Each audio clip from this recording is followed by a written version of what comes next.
Good evening, namaskar, adab, shast Shri Akal and came cho. This is Shailendra Pandey welcoming all of you to your wonderful platform Physics वाला. कैसे हैं मेरे प्यारे बच्चों? Good evening guys, good evening, good evening, good evening. कैसे हैं आप सभी लोग? कैसी चल रही है पढ़ाई?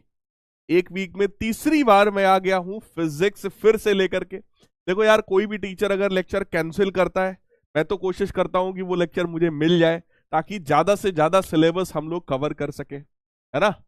कैसे हैं आप सभी लोग? Good evening, good evening, good evening. सभी का बहुत बहुत स्वागत है. मैं और मेरे साथ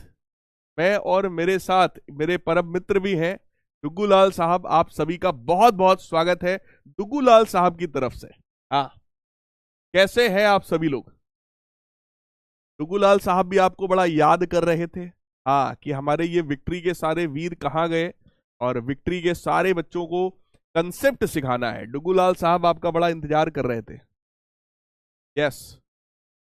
अमन, कोमल, आख्या, नंदिनी, वर्षा, संस्कृति, आराध्या, ना, रागिनी, अदिति, जाइमा, प्रमिला, शिवांगी, सभी प्यारे प्यारे बच्चों का बहुत बहुत स्वागत है. तो आज की इस क्लास में हम लोग बहुत ही तगड़े तगड़े कंसेप्ट्स फिर से पढ़ने वाले हैं.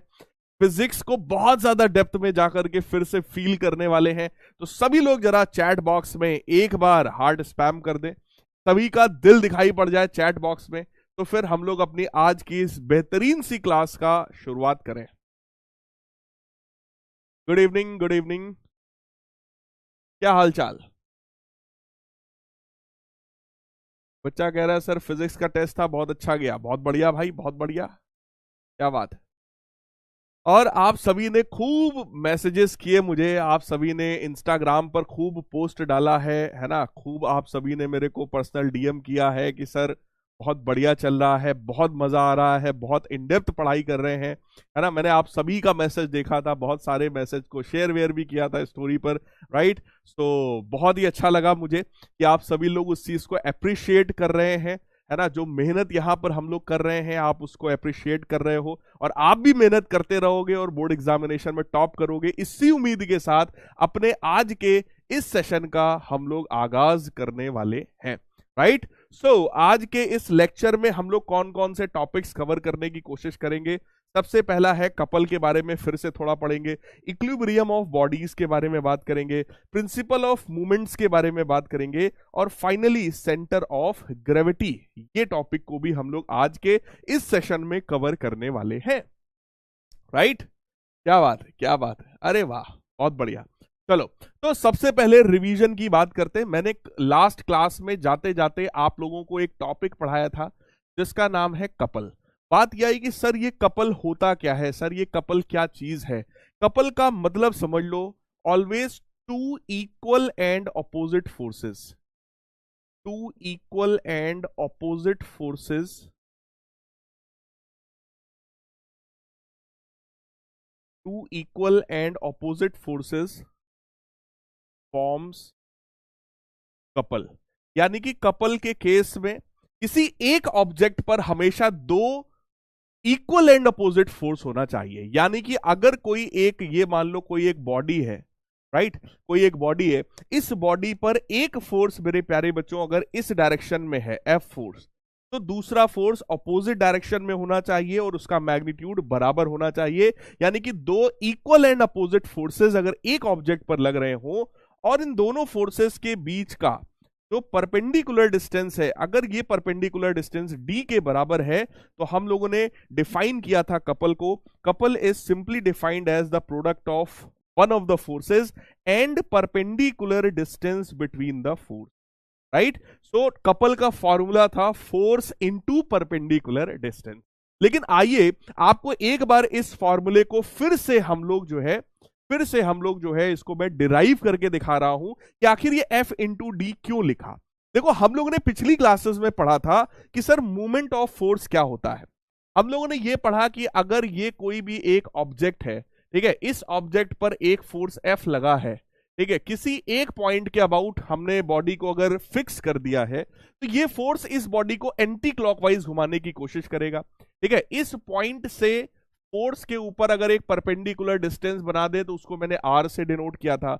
और यहां पर हम लोगों ने डिफाइन किया moment of force F. Moment of force F हम लोगों ने डिफाइन किया था, that is F multiplied by R, यानी कि फोर्स और परपेंडिकुलर डिस्टेंस के प्रोडक्ट को मोमेंट ऑफ फोर्स कहा जाता है। ऐसा हम लोगों ने पिछली क्लास में पढ़ रखा है, राइट? यहां तक की बात कितने बच्चों को 100% समझ में आई है? फटाफट बता दीजिए। यहां तक कि इतनी बात कितने बच्चों को पिछली क्लास और आज की क्लास मिलाकर 100% समझ में आ गई है कि हाँ सर, टॉर्क जो था that is force into perpendicular distance, लेकिन सर कपल का मतलब होता है force into perpendicular distance between the forces. दोनों फोर्स के बीच का परपेंडिकुलर डिस्टेंस यहां मल्टीप्लाई करते हैं कपल के केस में, जबकि टॉर्क के केस में या मूवमेंट ऑफ फोर्स के केस में हम फोर्स और परपेंडिकुलर डिस्टेंस को मल्टीप्लाई करते हैं।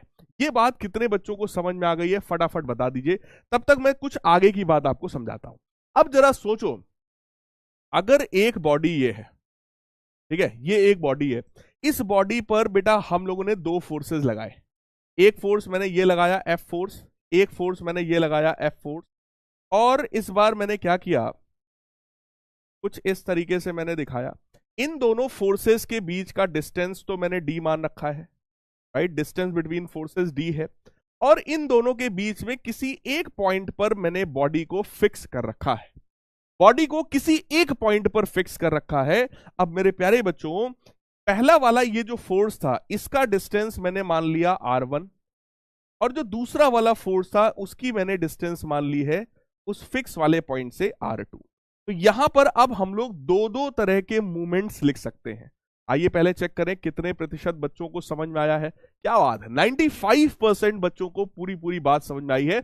बचे 5% को भी मैं गारंटी ले रहा हूं, अगर मेरी बात ध्यान से सुन लोगे ना, वो 5% लोगों को भी समझ में आ जाएगा, पूरे 100% बच्चों को समझ में आएगा। अभी मैं फिर से पोल कराऊंगा, ठीक है, फिर मेरे को बताना 100% बच्चों को समझ में आया कि नहीं आया।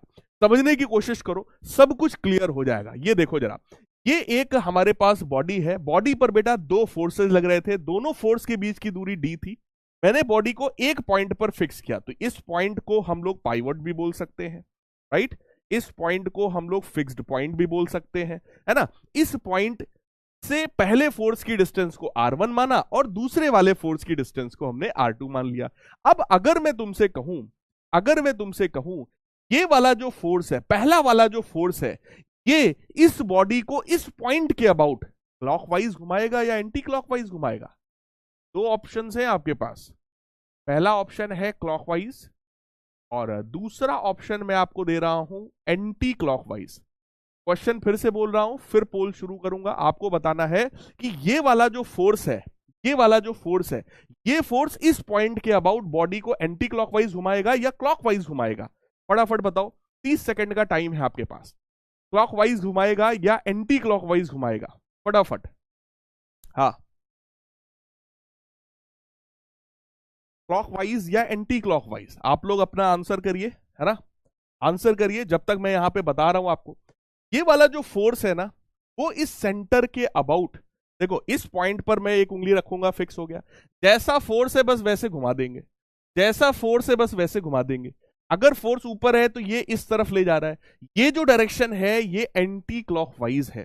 यानी कि अगर मैं यहां पे लिखूं movement of force about point O, इस पॉइंट का नाम मैं ओ लिख रहा हूं, अबाउट पॉइंट ओ। अगर मैं ये मूवमेंट लिखूंगा तो बहुत ध्यान से देखना, ये मूवमेंट होने वाला है ये एंटी क्लॉकवाइज, और एंटी क्लॉकवाइज मूवमेंट को हम लोग पॉजिटिव मानते हैं, तो that will become F into r1। अब अगर इस वाले फोर्स के लिए मैं पूछूं, देखो answer is anti clockwise, right? तो देखते हैं 83.5% बच्चों ने बिल्कुल सही जवाब दिया है। सबसे पहले अर्श ने जवाब दिया, बहुत बढ़िया बेटा। अब एक बार फिर से मैं पोल स्टार्ट कर रहा हूं और आपको यह बताना है कि इस बार ये वाला जो फोर्स है, ये इस पॉइंट के अबाउट, ओ वाले पॉइंट के अबाउट बॉडी को कैसे घुमाएगा, एंटी क्लॉकवाइज या क्लॉकवाइज? फिर से बताना है आपको, हाँ, क्लॉकवाइज या एंटी क्लॉकवाइज। देखो ये पॉइंट है, नीचे की तरफ फोर्स है, अगर डुग्गू लाल साहब को मैं इस पॉइंट पर फिक्स कर दूं और इनके ऊपर किसी भी एक पॉइंट पर फोर्स में लगाऊं नीचे की तरफ, डाउनवर्ड डायरेक्शन में, डुग्गू लाल साहब कैसे घूमेंगे? नीचे की तरफ अगर मैं करूंगा तो क्या डुग्गू लाल साहब ऐसे घूम रहे हैं? क्या डुग्गू लाल साहब ऐसे घूम रहे हैं? बोलो, ऐसे घूमेंगे क्या? देखो नीचे की तरफ, नीचे की तरफ मैं पुश कर रहा हूं, देखो कैसे घूम रहे हैं। ये पॉइंट फिक्स है ना, नाक वाला पॉइंट फिक्स है। हाँ, और देखो कैसे घूम रहे हैं ये, एंटी क्लॉकवाइज, एंटी क्लॉकवाइज। कहेंगे सर नाक में ऐसे उंगली नहीं करनी चाहिए। अरे छोड़ो यार, तुम लोग कैसी बात करते, छोड़ो यार, है ना। तो है ना, एंटी क्लॉकवाइज, राइट। चेक करो, ये वाला फोर्स भी एंटी क्लॉकवाइज घुमा रहा है, ये वाला फोर्स भी एंटी क्लॉकवाइज घुमा रहा है। तो टोटल मूवमेंट ऑफ फोर्स जो है, क्या वो F into R1 plus F into R2 हो जाएगा? बोलो यार, हो जाएगा। 64.8% बच्चों ने सही किया। अभिजीत ने सबसे पहले सही जवाब दिया है। दोनों ही फोर्सेस एंटी क्लॉकवाइज घुमा रहे हैं, है ना। देखो बेटा, इस पॉइंट के अबाउट ये भी एंटी क्लॉकवाइज घुमा रहा है और इस पॉइंट के अबाउट ये भी एंटी क्लॉकवाइज ही घुमा रहा है। यानी कि अब यहां पर ट्रिपल एस वाला पॉइंट क्या है? ट्रिपल एस तो याद होगा आपको, बोलो ट्रिपल एस याद है कि नहीं है? अगर नहीं याद है तो बाकी सारे बच्चे जरा बता दो ट्रिपल एस का मतलब क्या था, फटाफट बता दो। ट्रिपल एस यहां पर क्या हुआ? ट्रिपल एस यहां पर हुआ कि in couple both forces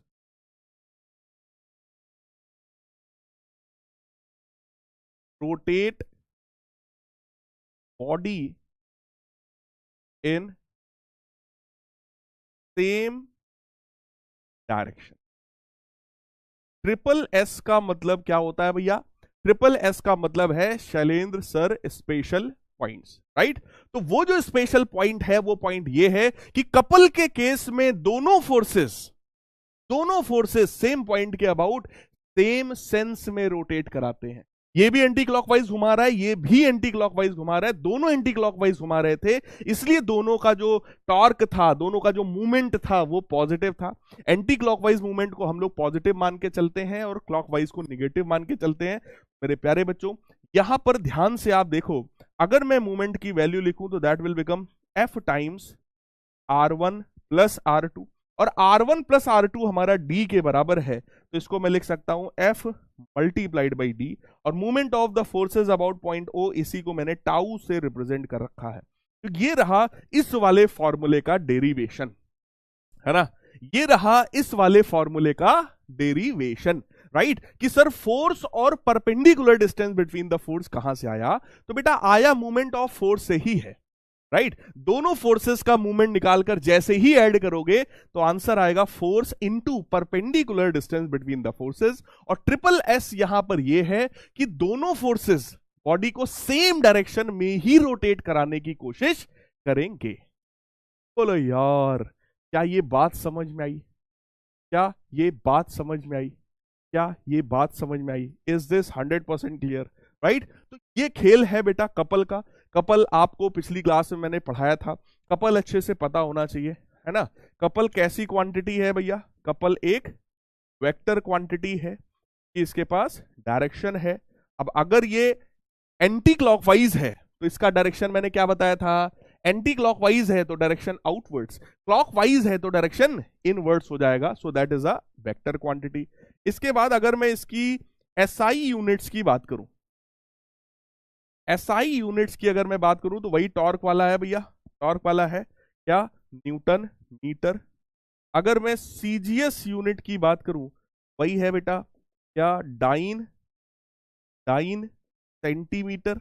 clear? वो सारी चीजें वही है जो आप पहले पढ़ चुके हो, राइट है। तो ये सारे एग्जांपल्स मैंने पहले भी आपको दिया था कि turning of a water tap, tightening of cap of ink pot, या कोई भी ढक्कन बंद कर रहे हो जो है ना, turning of a key in hole of a lock, ताला जब हम खोलते हैं तो भी हम उसमें कपल ही क्रिएट कर रहे होते हैं। Even turning the steering of a motor car, किसी भी मोटर कार में भी देखो दो तरफ से हम पकड़ के उसको टर्न करने की कोशिश कर रहे होते हैं। तो इन सभी केसेस में बेटा कपल का ही खेल है, इन सभी केसेस में कपल का ही खेल है ना। बिल्कुल समीर साहब आगे बढ़ रहे हैं। अब इक्विलिब्रियम ऑफ बॉडीज, सर नई चीज पढ़ाओ। समीर साहब ने कहा सर नया कुछ बताइए, तो आ जाओ नई बात करते हैं कि भाई ये इक्विलिब्रियम ऑफ बॉडीज क्या होता है। तो बेटा इक्विलिब्रियम का मतलब ये होता है कि ऑब्जेक्ट जिस स्टेट में है अगर वो उसी स्टेट में बना रहे तो हम लोग बोलेंगे कि ये ऑब्जेक्ट इक्विलिब्रियम कंडीशन में है, इक्विलिब्रियम के ये स्टेट में है, right. So when number of forces acting on a body produce no change in the state of rest, यानी जिस स्टेट में है बॉडी अगर उसी स्टेट में बनी रहे, अगर बॉडी रेस्ट पर थी रेस्ट पर ही बनी रहे, है ना, अगर बॉडी मोशन में थी मोशन में ही बनी रहे, है ना, लीनियर और rotational motion, the body is said to be in equilibrium. यानी कि अगर ये एक बॉडी है, ठीक है, ये बॉडी अगर रेस्ट पर थी और ये रेस्ट पर ही बनी रहे तो हम बोलेंगे कि ये बॉडी इक्विलिब्रियम में है। अब एक चीज सोचो यार, किसी भी बॉडी में कितने तरह के मोशन हम लोगों ने पढ़े अभी? दो। पहला ट्रांसलेशनल मोशन और दूसरा मोशन कौन सा पढ़ा हमने? Rotational motion. ट्रांसलेशनल मोशन के लिए रिस्पॉन्सिबल कौन होता है? फोर्स, ठीक है। रोटेशनल मोशन के लिए रिस्पॉन्सिबल कौन होता है? मूवमेंट ऑफ फोर्स, जिसको हम लोग टॉर्क कहते हैं। तो ये भी एक ट्रिपल एस वाला पॉइंट है, इसको भी आप यहां पे लिख सकते हो, है ना, ट्रिपल एस वाला ये पॉइंट लिख। देखो ये जितने ट्रिपल एस वाले पॉइंट है ना, ये आपके कंसेप्ट्स को बहुत ज्यादा स्ट्रॉन्ग करेंगे, इसी से आपके कंसेप्ट्स में क्लैरिटी आएगी। ट्रिपल एस वाला पॉइंट यहां पर क्या है? ट्रिपल एस वाला पॉइंट क्या है? Force is responsible, force is responsible for translational motion,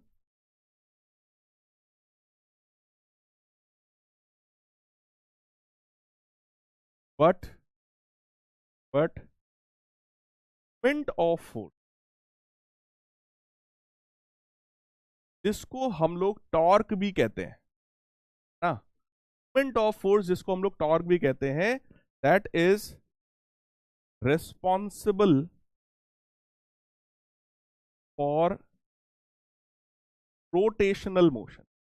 force translational motion provide कराता है, जबकि टॉर्क जो होता है वो रोटेशनल मोशन क्रिएट कराता है। अब सोचो अगर मैं ये कह रहा हूं कि बॉडी रेस्ट में है और रेस्ट में ही बनी रहे, इसका मतलब मैं ये चाहता हूं कि इस बॉडी में ना तो ट्रांसलेशनल मोशन आए ना तो इस बॉडी में कोई रोटेशनल मोशन आए। तो मेरे प्यारे बच्चों, अगर आप रेस्ट में रखी बॉडी को रेस्ट में ही रखे रहना चाहते हो तो इसका मतलब क्या है कि उस बॉडी पर नेट फोर्स जीरो होना चाहिए, उस बॉडी पर नेट टॉर्क भी जीरो होना चाहिए। अगर नेट फोर्स और नेट टॉर्क जीरो हो जाए, ना तो कोई रिजल्टेंट फोर्स है ना तो कोई रिजल्टेंट टॉर्क है, तो जरा सोचो, ना बॉडी ट्रांसलेशनल मोशन करेगा ना ही कोई बॉडी रोटेशनल मोशन करेगा। क्या ये बात आपको चमकी है? अगर बात चमकी है तो थम्स अप वाला है आपके पास सिंबल, फटाफट सभी लोग दिखा दो यार, फटाफट दिखा दो सभी लोग। सर रोटेशन के लिए कपल रिस्पॉन्सिबल नहीं होगा क्या? भैया आयुष बेटा, कपल का तो मतलब ही था movement of force, movement of force से ही तो कपल को हमने डिराइव किया। तो चाहे तुम यहां पर कपल लिखो, चाहे तुम मूवमेंट ऑफ फोर्स लिखो, टॉर्क लिखो, सब एक ही बात है यार। मूवमेंट ऑफ फोर्स में केवल सिंगल फोर्स को भी कंसीडर कर सकते हैं, कपल में दो इक्वल एंड अपोजिट फोर्स ही होते हैं। तो कपल और मूवमेंट ऑफ फोर्स कहीं ना कहीं सिमिलर टाइप की चीजें हैं, है ना। तो हम लोग हमेशा ये कहते हैं कि भाई फोर्स रिस्पॉन्सिबल है ट्रांसलेशनल मोशन के लिए, बट टॉर्क रिक्वायर्ड है रोटेशनल मोशन के लिए, राइट है?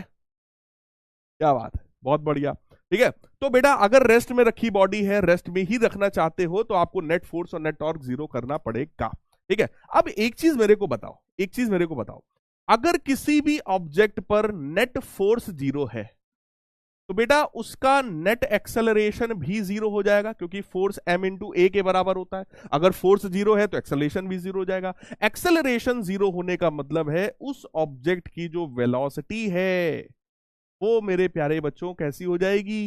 कांस्टेंट हो जाएगी।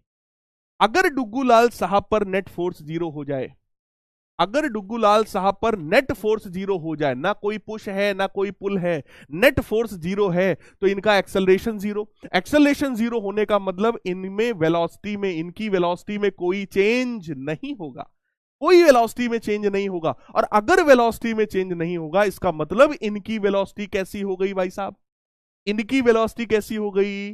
Constant, right. तो वेलोसिटी इनकी कांस्टेंट हो गई। अब इसका मतलब जरा समझो यार, इसका मतलब समझो, अगर वेलोसिटी जीरो थी तो वेलोसिटी जीरो बनी रही, अगर वेलोसिटी 2 मीटर पर सेकेंड थी तो वेलोसिटी 2 मीटर पर सेकेंड ही बनी रहेगी।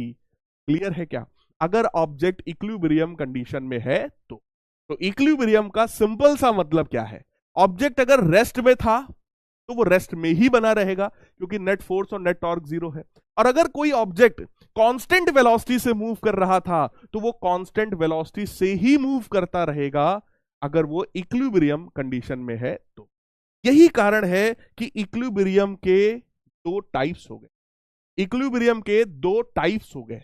अगर ऑब्जेक्ट रेस्ट में है और वो रेस्ट में ही बना रहा तो उसको हम लोग बोलते हैं स्टैटिक इक्विलिब्रियम।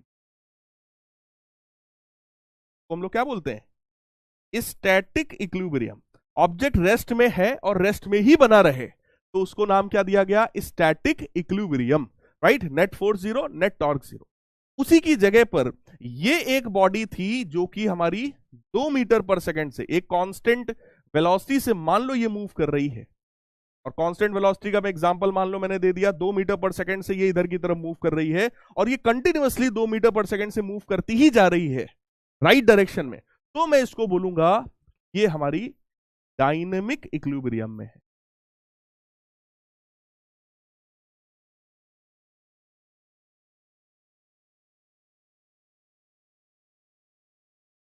ऑब्जेक्ट अगर रेस्ट में है और वो रेस्ट में ही बना रहे तो static equilibrium, object constant velocity से मूव करता रहे तो उसको हम लोग डायनेमिक इक्विलिब्रियम का नाम देते हैं। क्या ये बात आपको एकदम चकाचक समझ में आया? क्या ये बात आपको एकदम क्रिस्टल क्लियर हो गई भैया? है ना? इसकी भी कंडीशन समझ लो, यही है। ऑब्जेक्ट पर अगर नेट फोर्स जीरो है तो कोई ट्रांसलेशनल मोशन नहीं होगा, नेट टॉर्क जीरो है कोई रोटेशनल मोशन नहीं होगा, तो अगर वो रेस्ट पे रखा था रेस्ट पे ही बना रहेगा, इसको बोलते हैं स्टैटिक इक्विलिब्रियम। अगर वो कांस्टेंट वेलोसिटी से मूव कर रहा था तो कांस्टेंट वेलोसिटी से ही मूव करता रहेगा, उसको हम लोग क्या बोलते हैं? Dynamic equilibrium. तो इक्विलिब्रियम क्या होता है? इक्विलिब्रियम का मतलब ऑब्जेक्ट्स पर नेट फोर्स जीरो हो, नेट टॉर्क जीरो हो, जिसकी वजह से ऑब्जेक्ट के स्टेट ऑफ रेस्ट या स्टेट ऑफ मोशन में कोई फर्क ना पड़े, उसको हम लोग बोलते हैं इक्विलिब्रियम। इक्विलिब्रियम के सर कितने टाइप? दो type, static equilibrium, dynamic equilibrium. Static equilibrium का मतलब ये होता है ऑब्जेक्ट रेस्ट में था, रेस्ट में ही बना रहे, net force zero, net torque zero, static equilibrium. Dynamic equilibrium का मतलब होता है ऑब्जेक्ट कांस्टेंट वेलोसिटी से मूव कर रहा है, मूव करता ही रहे, net force zero, net torque zero, dynamic equilibrium. बोलो यार, is it clear? Is it clear? सही है क्या? सही है क्या? है ना? तो इक्विलिब्रियम के भाई साहब दो टाइप्स होते हैं, have two types of equilibrium. पढ़ो, इक्विलिब्रियम के दो टाइप्स हैं बाबा। पहला है स्टैटिक इक्विलिब्रियम, दूसरा है डायनेमिक इक्विलिब्रियम। स्टैटिक इक्विलिब्रियम का मतलब जरा देखो क्या है?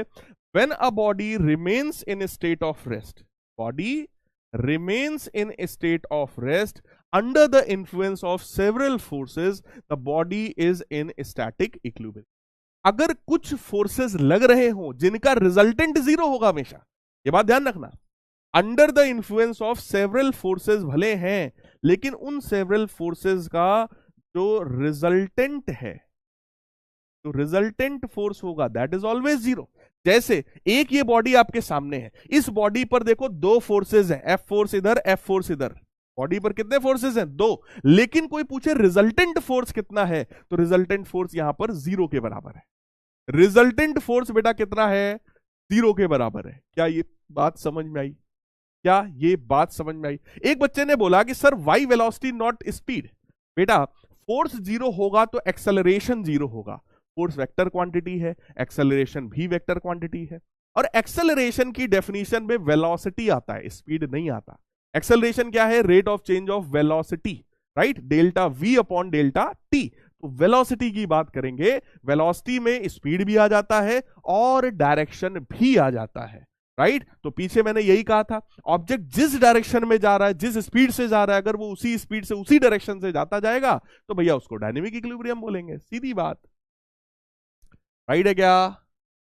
क्लियर है क्या? है ना? क्या बात है, क्या बात है, क्या बात है। अब देखो मेरी आवाज तेज आ रही है क्या?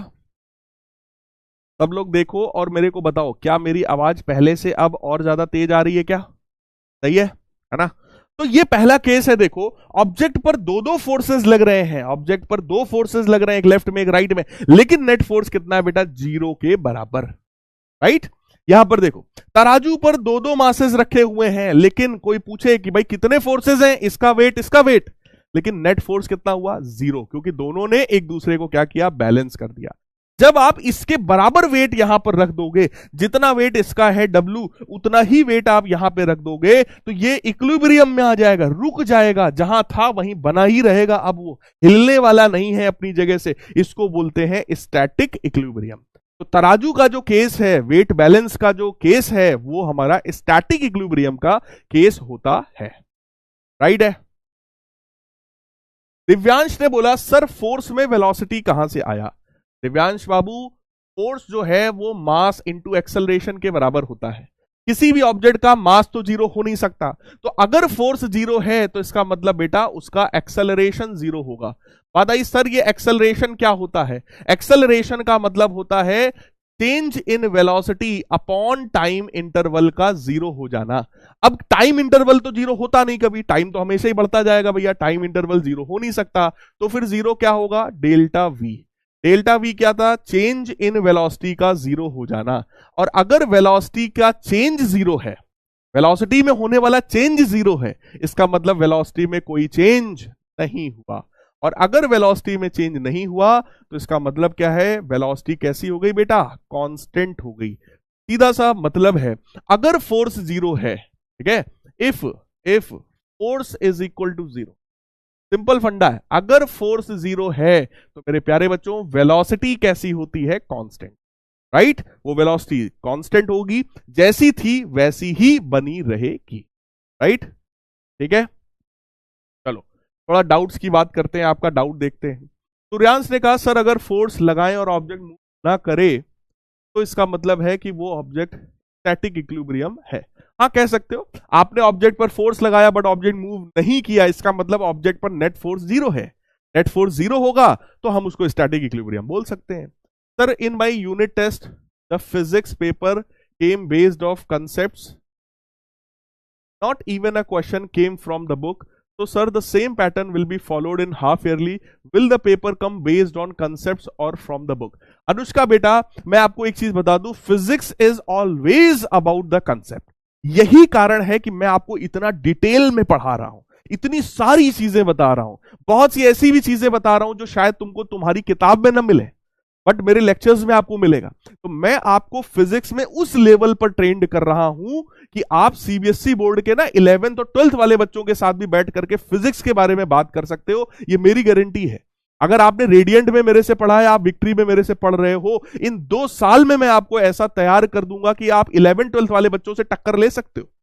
अगर कोई 11th 12th का बहुत तेज बच्चा होगा तो शायद आप आगे ना जा पाए उससे, क्योंकि आप अभी 10th में है, लेकिन आप टक्कर ले लेंगे उससे, आप डिस्कशन उससे बराबर करेंगे।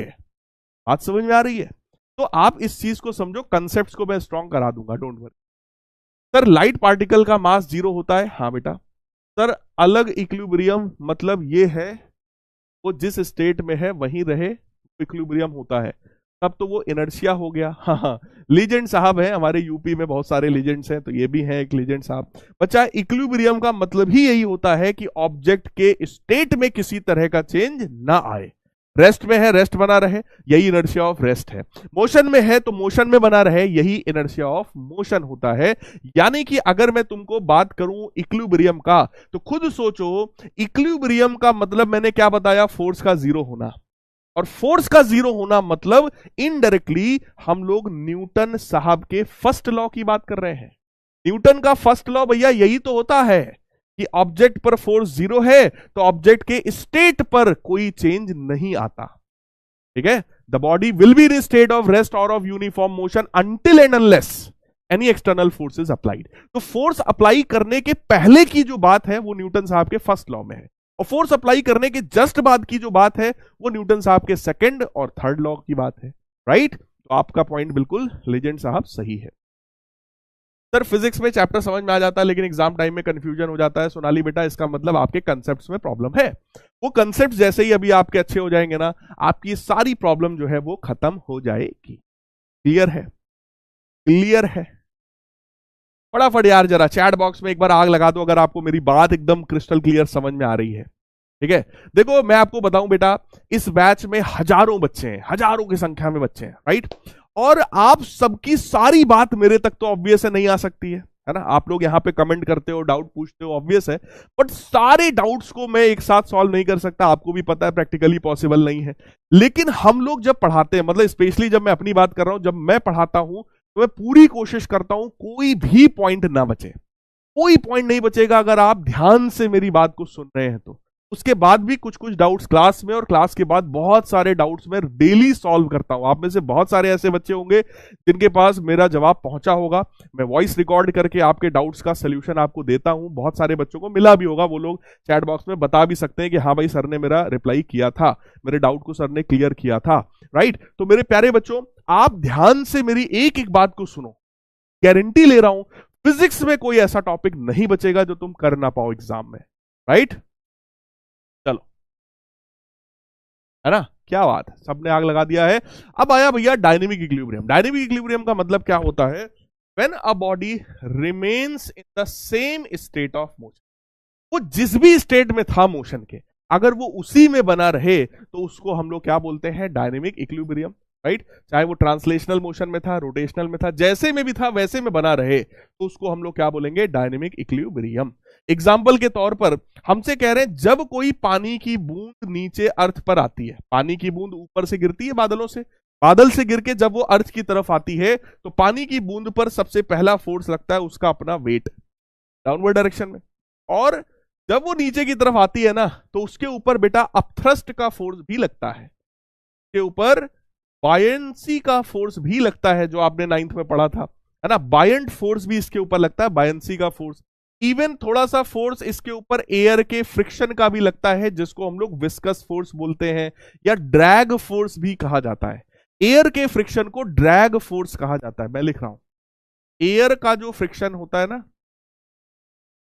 एयर के फ्रिक्शन को ड्रैग फोर्स कहा जाता है, ड्रैग फोर्स, राइट। जब कोई पानी की बूंद नीचे की तरफ आ रही होती है तो पानी की बूंद का वेट और बायंट फोर्स और एयर का जो फ्रिक्शन है, ये सारे फोर्सेस बैलेंस हो जाते हैं, जिसकी वजह से इस पानी की बूंद पर जो नेट फोर्स होता है, एफ नेट, वो हमेशा 0 के बराबर हो जाता है। यानी कि पानी की बूंद एक कांस्टेंट वेलोसिटी से लगातार नीचे की तरफ आती रहती है, और इसको हम लोग बोलते हैं डायनेमिक इक्विलिब्रियम। क्या बोलते हैं? Dynamic equilibrium, dynamic equilibrium. हाँ, एक बच्चा कह रहा सर जी अपना स्टूडियो दिखा दीजिए। अच्छा जी, स्टूडियो देखना है, देखिए, स्टूडियो देखना है, देखें जरा कैसा दिखाई पड़ रहा हूं। हाँ, नहीं कुछ दिखा ना? हाँ अब दिख रहा है ना हमारा स्टूडियो एकदम, लेकिन सेट करना पड़ेगा मुझे। देखिए लाइट वाइट है एकदम यहाँ पे चकाचक। हाँ ये देखिए कंप्यूटर सिस्टम लगा हुआ है, लाइटिंग लगी है। आपका कमेंट मैं इसी टीवी पे पढ़ता हूँ, है ना। देख लिया भाई स्टूडियो?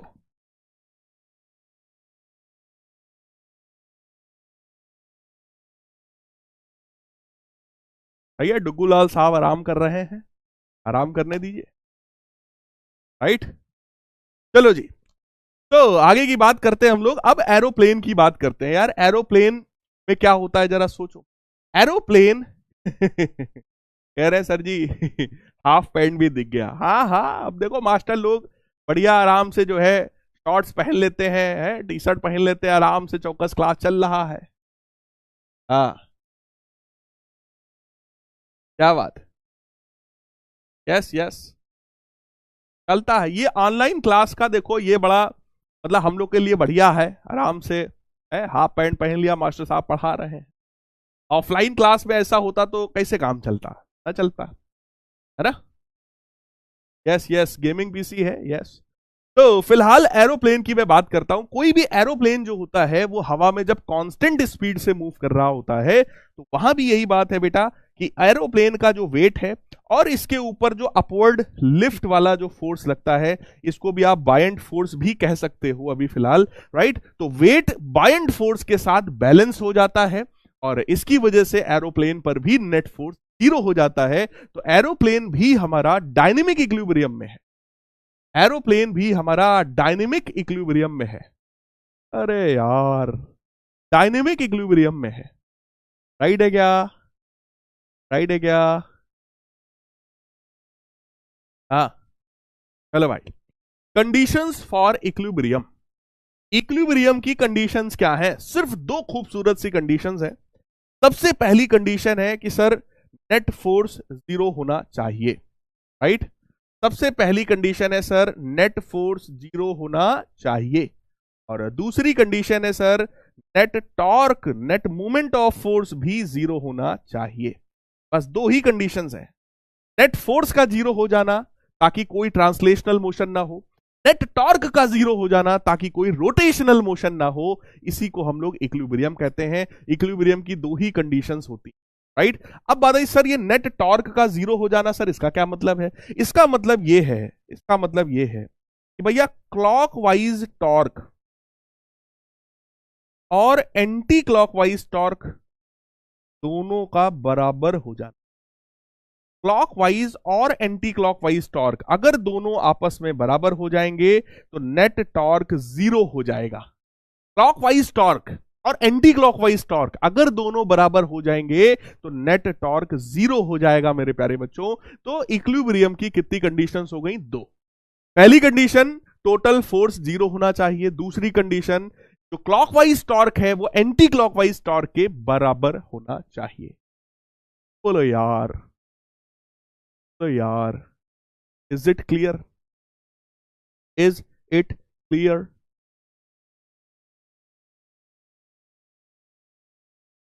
विशाली, विशाली कह रही है मुझे लगता था पीडब्ल्यू के टीचर्स जो है वो पीडब्ल्यू कोचिंग में जाके पढ़ाते हैं। कुछ टीचर्स पढ़ाते भी हैं बट मैं घर से पढ़ाता हूं। मैंने अपना स्टूडियो बढ़िया बनवा लिया था, इसलिए मैं अपने ही स्टूडियो से पढ़ाता हूं, है ना। फटाफट बताओ।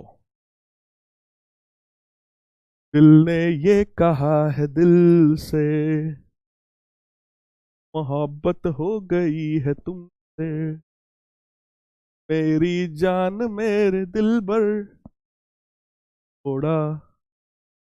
फटाफट बता दो यार। अलीना कह रही है सर जी आपकी लो वॉइस आ रही है, ऐसा है क्या?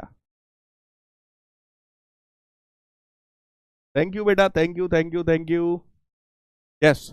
तो इक्विलिब्रियम के दो ये कंडीशन है। पहला कंडीशन है नेट फोर्स 0 होना, दूसरा कंडीशन है नेट टॉर्क का 0 हो जाना, राइट। कह रहे हैं सर जी कुछ नया गाना। हाँ, गाएंगे गाएंगे गाएंगे। चलो जी आगे की बात करते हैं। अब आया प्रिंसिपल ऑफ मोमेंट्स। तो यार ये जो मैंने तुम्हें कंडीशन सिखाया ना कि नेट टॉर्क का 0 हो जाना, that is a required condition for equilibrium. और नेट टॉर्क 0 होने का मतलब क्लॉकवाइज टॉर्क और एंटी क्लॉकवाइज टॉर्क का बराबर हो जाना, राइट। तो मेरे प्यारे बच्चों इसी को कहा जाता है प्रिंसिपल ऑफ मूवमेंट्स। तो प्रिंसिपल ऑफ मूवमेंट्स सिंपली ये है कि अगर कोई ऑब्जेक्ट इक्विलिब्रियम कंडीशन में है तो उस पर clockwise torque anti clockwise torque आपस में बराबर हो जाएगा। अगर कोई ऑब्जेक्ट इक्विलिब्रियम कंडीशन में है तो क्लॉकवाइज टॉर्क और एंटी क्लॉकवाइज टॉर्क आपस में बराबर हो जाएगा, राइट। अगर दोनों बराबर हो जाएं तो मेरे प्यारे बच्चों वहीं पर हम प्रिंसिपल ऑफ मूवमेंट्स लगाएंगे, राइट है। बहुत बहुत धन्यवाद सभी लोग। भोजपुरी गाना, ओहो हो। हाँ, चट देनी मार दिली खींच के तमाचा ही हंस देले रिंगिया के पापा ही हंस देले, है ना। Yes yes.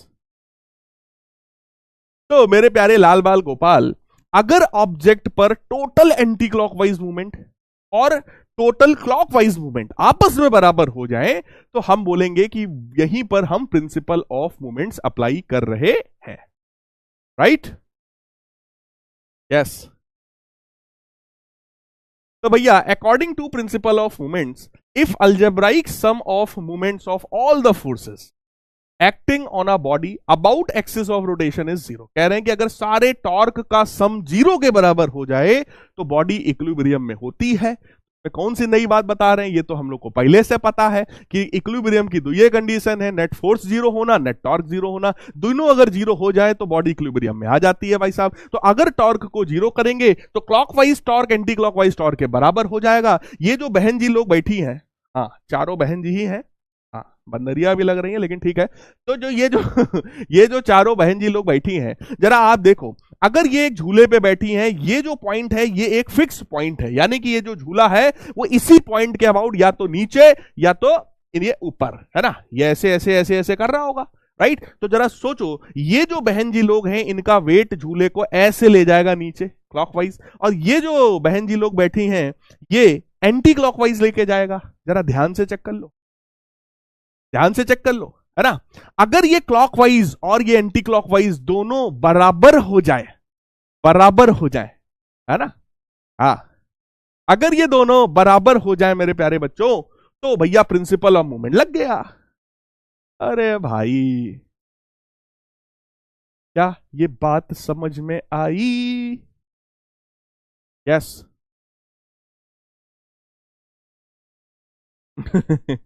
पर्णिका कह रही सर आप भोजपुरी है क्या? अरे यार मैंने भोजपुरी पे ना एक वो बनाया था, एक रील बनाया था, बड़ा प्यारा बड़ा प्यारा था, देखना आप लोग। हाँ भोजपुरी में। यस। चलो अब आ जाओ, प्रिंसिपल ऑफ मूवमेंट्स यहां पर वेरीफाई करते हैं। किसके लिए वेरीफाई कर रहे हैं सर जी? एक हमारे पास भैया ये रॉड रखा है, हाँ ये जिम वाला रॉड है समझ लो। राइट? और इस रॉड पर कुछ वेट्स लटकाए गए हैं। एक वेट ये रहा W3, W2, W1, है ना। और इस रॉड को हम लोगों ने इस पॉइंट पर फिक्स कर रखा है। ये जो O वाला पॉइंट है ये हमारा पाइवोट वाला पॉइंट है, फिक्स वाला पॉइंट है। राइट? एक वेट इधर है, एक वेट इधर है, एक वेट इधर है, तीन तीन वेट यहां पर लगे हुए हैं, है ना, तीन तीन वेट यहां पर लगे हुए हैं। आपको यह बताना है मेरे को कि W1 और W2 किस तरह का मूवमेंट क्रिएट करेगा, क्लॉकवाइज या एंटी क्लॉकवाइज, फटाफट बता दो। A मतलब क्लॉकवाइज, आपकी ध्यान से बताना नहीं तो मारपीट हो जाएगी। A मतलब क्लॉकवाइज और B मतलब एंटी क्लॉकवाइज। हाँ आपको बस यह बताना है कि इस O पॉइंट के अबाउट ये W1 और W2 कैसा मूवमेंट क्रिएट करेगा, क्लॉकवाइज या एंटी क्लॉकवाइज, A या B, A या B। कुछ लोग कह रहे हैं सर जी आपकी एज क्या है? बस 60 साल, ज्यादा थोड़ी है, 60 इयर्स।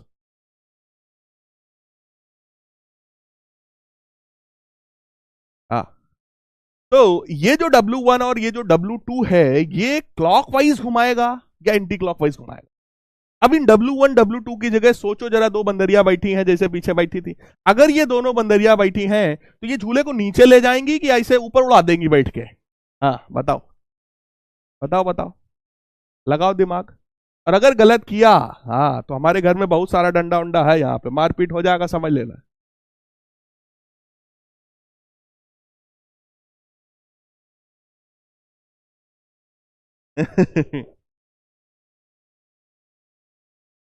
तो clockwise, right, clockwise is the right answer. 80.9 यानी 81% सही है, बाकी 19% हमारे पास क्या मतलब गधे हैं क्या? अरे भैया अगर यहां पे बंदरिया जी बैठेंगी दो लोग, तो दो लोग बैठ करके इसको नीचे ले जाएंगे ना।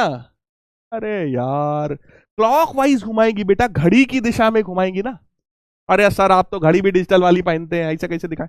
तो भैया क्लॉकवाइज, घड़ी देखो, घड़ी घड़ी समझते हो, घड़ी साबुन नहीं, घड़ी, ये वॉच, ये वॉच में जब यहां रखोगे तो नीचे ले जाएगा ना, क्लॉकवाइज घुमाएगा ना बेटा, है ना। तो लगभग 81% बच्चों ने सही। क्या बात है, वाह। गुरु जी है हमारे अलग सर, हाँ अलग सर को जरा वीडियो कॉल किया जाए, अलग सर को जरा वीडियो कॉल किया जाए, अलग सर भी हमारी इस क्लास को अटेंड कर रहे हैं। हाँ स्टूडियो मैनेजर साहब, गुरुजी यहां पर है, अलग सर को जरूर जो है वीडियो कॉल किया जाए फटाफट। यस, हाँ हमारे अलग सर को वीडियो कॉल करिए जरा। तो अलग सर वीडियो कॉल उठाइए। हाँ उठाइए उठाइए।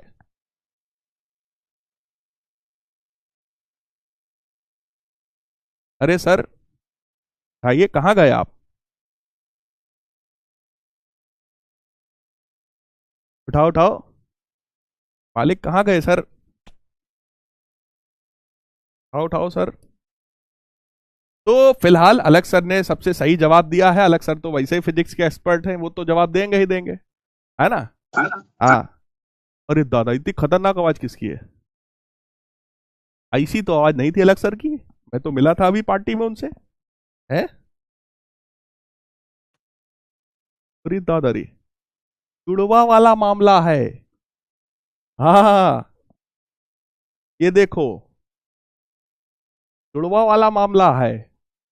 दो दो अलग सर हैं, उठा लो भाई, फोन उठा लो। क्या बात है, वाह वाह वाह वाह, क्या बात है अलग सर। राम राम, कैसे हैं आप? क्या क्या अलग सर भी हमारी हाँ, गुड इवनिंग सर।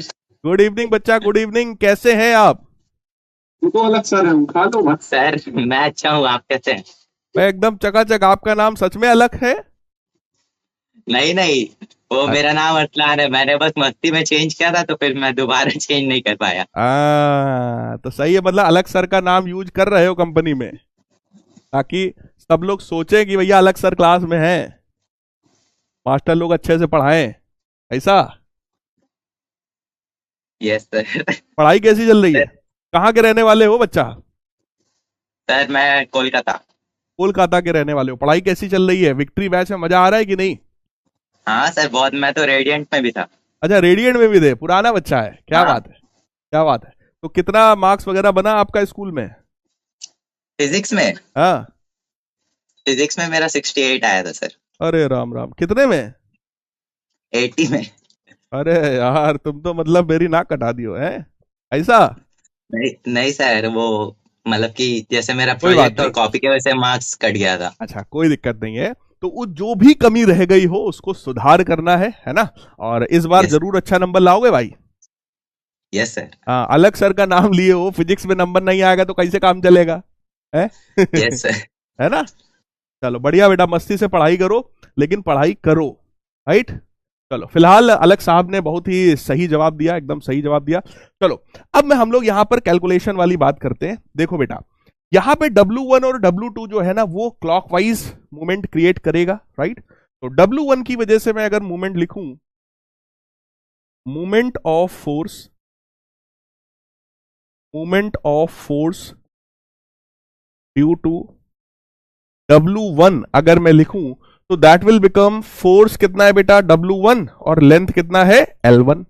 भाई W1 वाले वेट का जो लेंथ है सेंटर वाले पॉइंट से, वो कितने के बराबर है? L1 के बराबर, right? Similarly moment of force due to W2, W2 की वजह से अगर कोई पूछे कितना है, so that will become W2 into L2।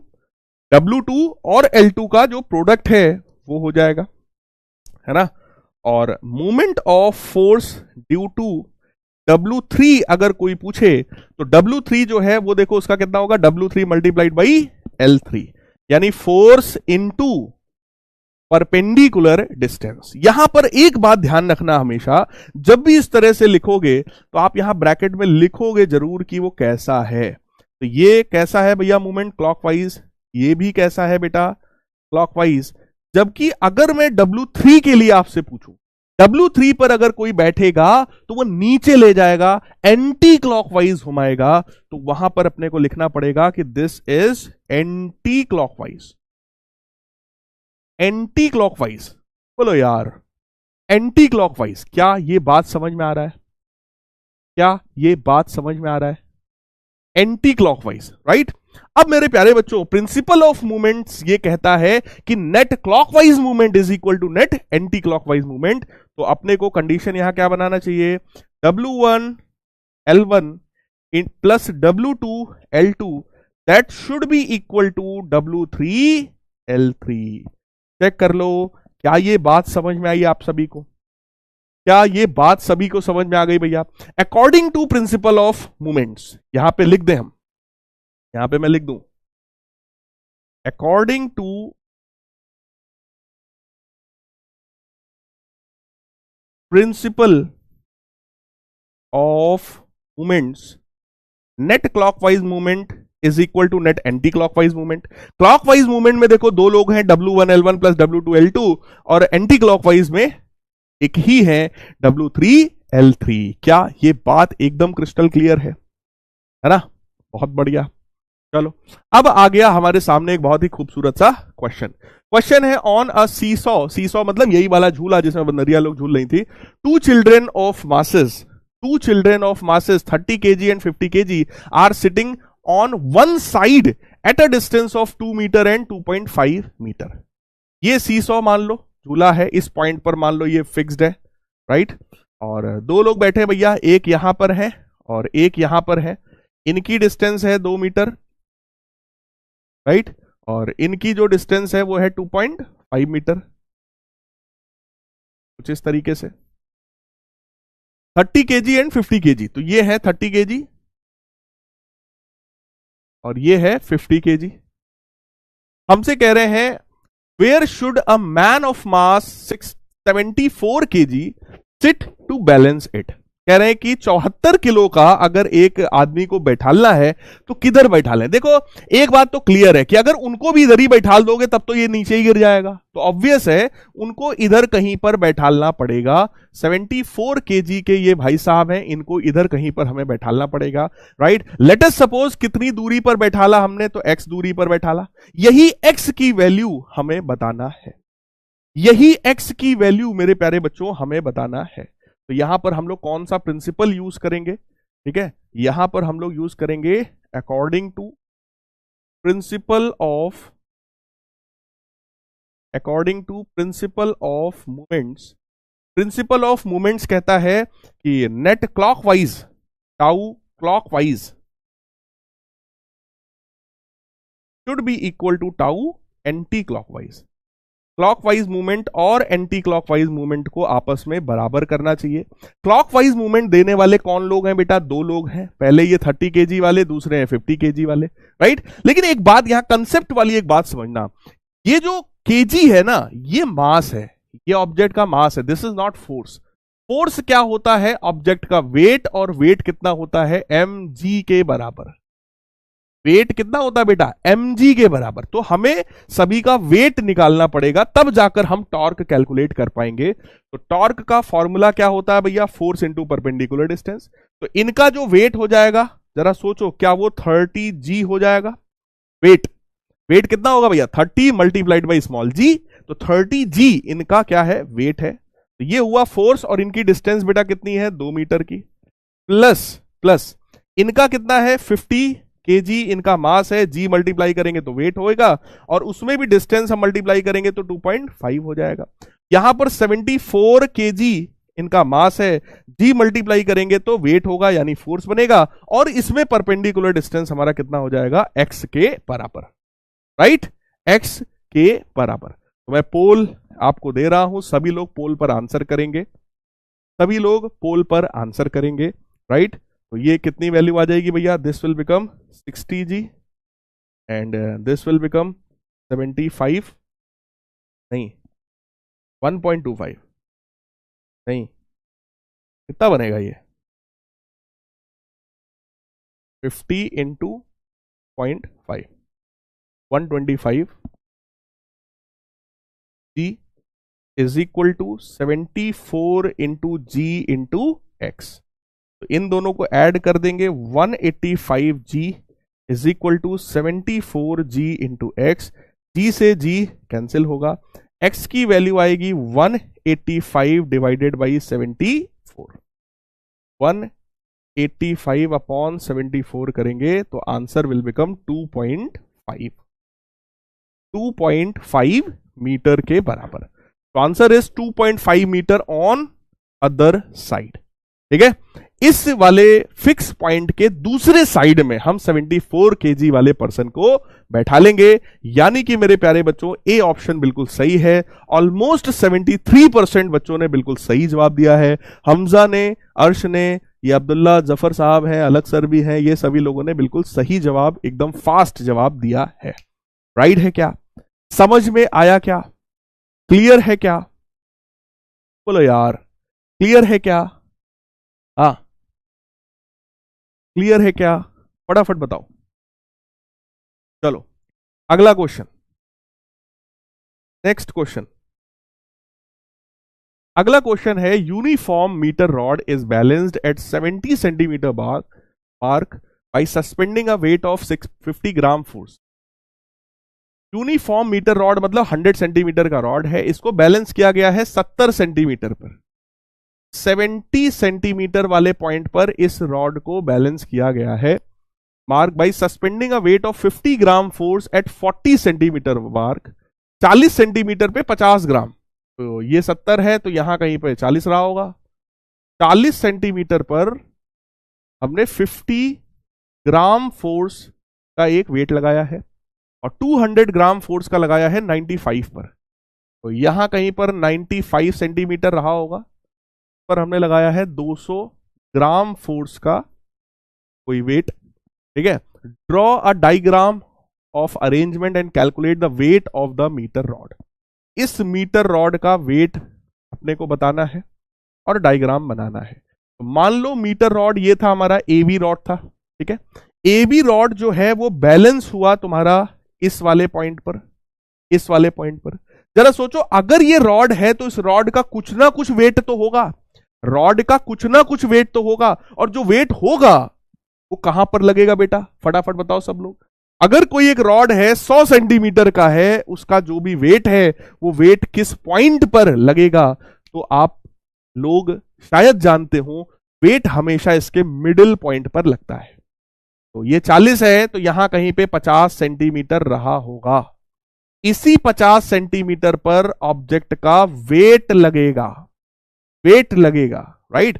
Balance इस पॉइंट पर हुआ है ना। तो वही प्रिंसिपल ऑफ मूवमेंट्स लगाएंगे, ये क्लॉकवाइज मूवमेंट देगा, ये दोनों मिलके एंटी क्लॉकवाइज मूवमेंट देंगे। तो क्लॉकवाइज मूवमेंट और एंटी क्लॉकवाइज मूवमेंट को सिर्फ हमें क्या करना है? बराबर कर देना है। पूरे मैं आपको 1 मिनट का समय दे रहा हूं, सभी लोग आंसर करो जब तक मैं इसको सॉल्व कर दे रहा हूं तुम्हारे सामने, है ना। क्लॉकवाइज मूवमेंट देने वाला है कौन कौन? ये तो 200 gram force, right, 200 gram force, ये फोर्स है, मल्टीप्लाइड बाई डिस्टेंस कितना है? 95 centimetre. That should be equal to, देखो फोर्स इंटू डिस्टेंस, है ना। ये है एंटी क्लॉकवाइज, तो एंटी क्लॉकवाइज में है W फोर्स है और 50 सेंटीमीटर का डिस्टेंस हो गया, प्लस 50 ग्राम फोर्स, ये हमारा फोर्स है, 50 gram force is force and 40, no no no no no no no no, गड़बड़ है भैया मामला। क्यों गड़बड़ है? ये चीज ऑब्जर्व करना पड़ेगा। 200 ग्राम फोर्स तो फोर्स है, बिल्कुल सही है, लेकिन डिस्टेंस कितनी है बेटा? डिस्टेंस तो यहीं से चाहिए ना, डिस्टेंस तो यहीं से चाहिए ना। अगर ये 70 है, ये 95 है, तो बेटा ये डिस्टेंस कितनी हुई? ये डिस्टेंस कितनी हुई? दैट इज 95 माइनस 70, यानी कितना आएगा? 25। कितना आएगा? 25 सेंटीमीटर। क्लियर? ये clockwise movement. W into distance बेटा कितना होगा? अगर ये 50 है, ये 70 है, तो कितना आएगा? 20 centimetre plus 50 gram force is the force, and distance कितना होगा? 50 का डिस्टेंस 40 से 70 के बीच में, यानी कि 30 सेंटीमीटर। ये आएगा मेरे प्यारे बच्चों। देखो फोर्स क्योंकि ग्राम फोर्स में है, चाहते तो 980 डाइन से मल्टीप्लाई करते, यहां भी करते, यहां भी करते, इसमें करते, लेकिन फालतू का कैलकुलेशन बढ़ाने का कोई फायदा बेटा अपना नहीं है, और यहां पर भी सब ग्राम में ही दिया है, तो CGS यूनिट में ही हम लोग क्वेश्चन को सॉल्व कर ले रहे हैं, राइट। जैसा है वैसे, इसीलिए पूरे यूनिट के साथ लिख रहे हैं ताकि तुम्हें कहीं कोई कंफ्यूजन ना हो। 25 को इसमें मल्टीप्लाई करोगे, 25 दूना 50 होता है, 2 जीरो और बढ़ जाएंगे, ठीक है। इतने gram force centimetre is equal to 20 into W centimetre plus ये बनेगा तुम्हारा 1500 ग्राम फोर्स सेंटीमीटर। ये 1500 इधर आएगा, 5000 में से 1500 बेटा सब्ट्रैक्ट हो जाएगा तो कितना बचेगा 3500, 3500 gram force centimetre is equal to 20 W centimetre. Centimetre से सेंटीमीटर कैंसिल हो जाएगा, डब्लू की वैल्यू निकल करके आएगी 3500 gram force divided by 20, divided by 20, 0 0 cancel होगा, है ना। तो W की वैल्यू कितनी बन जाएगी हमारी 175 के बराबर, 175 ग्राम फोर्स के बराबर। देखो क्योंकि हम लोग वेट निकाल रहे थे, क्योंकि हम लोग वेट निकाल रहे थे तो वेट तो ऑब्वियस है ना, ग्राम फोर्स में ही आएगा। तो मेरे प्यारे बच्चों अगर वेट इतना है तो मास कितना होगा 175 ग्राम के बराबर। मास कितना होगा 175 ग्राम के बराबर। बी ऑप्शन सही है, 42.5% बच्चों ने सही किया है। इन्होंने, इतने सारे बच्चों ने बिल्कुल सही जवाब दिया है। बोलो यार, सभी लोग फटाफट बताओ क्या ये बात समझ में आया, क्या ये बात समझ में आया। श्रेयसी ने कहा सर नहीं समझ में आया, कोई बात नहीं श्रेयसी, मैं आपको समझाता हूं। अगर मेरे प्यारे बच्चों यहां पर पीछे वाले क्वेश्चन में अगर मैं आपको दिखाऊं, श्रेयसी देखो इस वाले केस में एक वेट ये, एक वेट ये, एक वेट ये, इसने क्लॉकवाइज दिया, इसने एंटी क्लॉकवाइज दिया। इसका कितना था W1 into L1, W2 into L2, ये था W3 इंटू L3, हमने बराबर कर दिया, सीधे आ गया, आसान से हो गया। ठीक, यहां पर भी वही काम करना है, ठीक है, बस इसमें इधर एक है जबकि इधर की तरफ दो लोग हैं।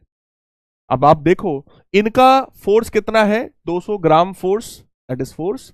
डिस्टेंस बेटा कितना होगा, सोचो डिस्टेंस आपने यहां पर भी डिस्टेंस सेंटर से ही लिया ना, L1 L2 ये L3। तो डिस्टेंस हमेशा कहां से लिया जाता है, पाइवट वाले पॉइंट से, फिक्स्ड वाले पॉइंट से ही हम डिस्टेंस लेते हैं। तो आपको भी क्या करना पड़ेगा, डिस्टेंस आप यहीं से लोगे। पहली बार में आपको ये वाला डिस्टेंस चाहिए। अब ये 70 है, ये 95 है, 70 सेंटीमीटर से 95 सेंटीमीटर के बीच में डिस्टेंस कितना होगा 25 सेंटीमीटर, लिया 25 सेंटीमीटर। क्लियर। W वेट है, ठीक है, ये 50 है, 50 और 70 के बीच की दूरी कितनी हुई 20 सेंटीमीटर, तो मैंने लिया 20 सेंटीमीटर। फिर बेटा 50 ग्राम फोर्स, ये फोर्स है, और डिस्टेंस होएगा ये वाला, तो ये 40 है, ये 70 है, तो डिस्टेंस कितना होगा 30 सेंटीमीटर, तो मैंने लिया 30 सेंटीमीटर। श्रेयसी क्या अब आपको बात समझ में आई है। इसके बाद तो मेरे को सिर्फ और सिर्फ क्या करना है, सॉल्व करना है। जैसे ही सॉल्व करेंगे we will get the answer, we will get the answer. Leader board शायद नहीं चल रहा है, लीडर बोर्ड शायद नहीं चल रहा है, हाँ लीडर बोर्ड नहीं चल रहा है। चलो कोई बात नहीं, मैं एक बार फिर से रीस्टार्ट कर दे रहा हूं, शायद लीडर बोर्ड चल जाए, शायद चल जाए, राइट, शायद चल जाए। अब चेक करो चल रहा है क्या,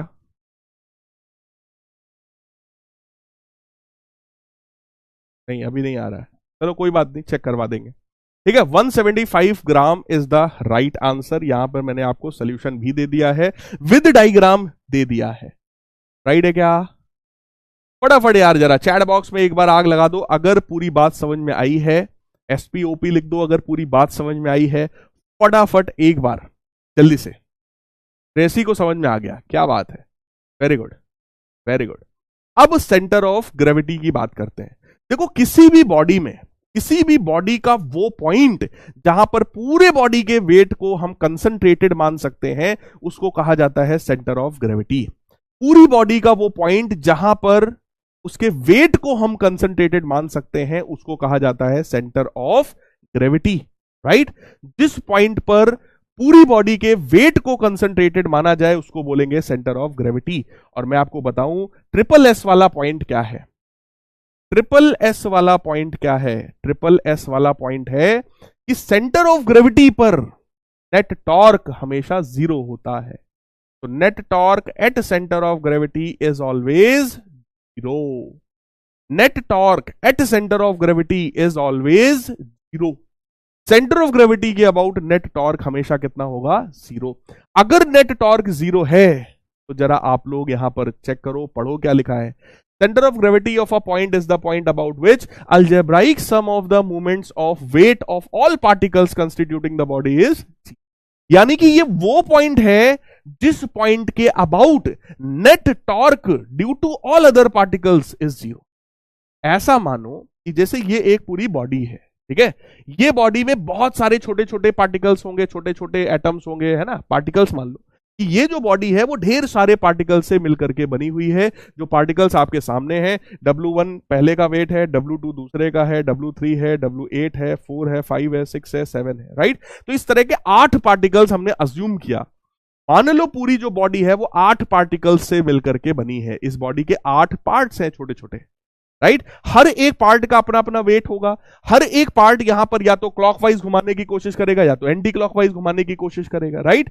तो इन सारे पार्टिकल्स का नेट मूवमेंट अगर आप निकालोगे तो सेंटर ऑफ ग्रेविटी वाले पॉइंट पर वो नेट मूवमेंट हमेशा 0 के बराबर आएगा। इस पॉइंट पर, सेंटर ऑफ ग्रेविटी पर, ऑलवेज टॉर्क इज 0।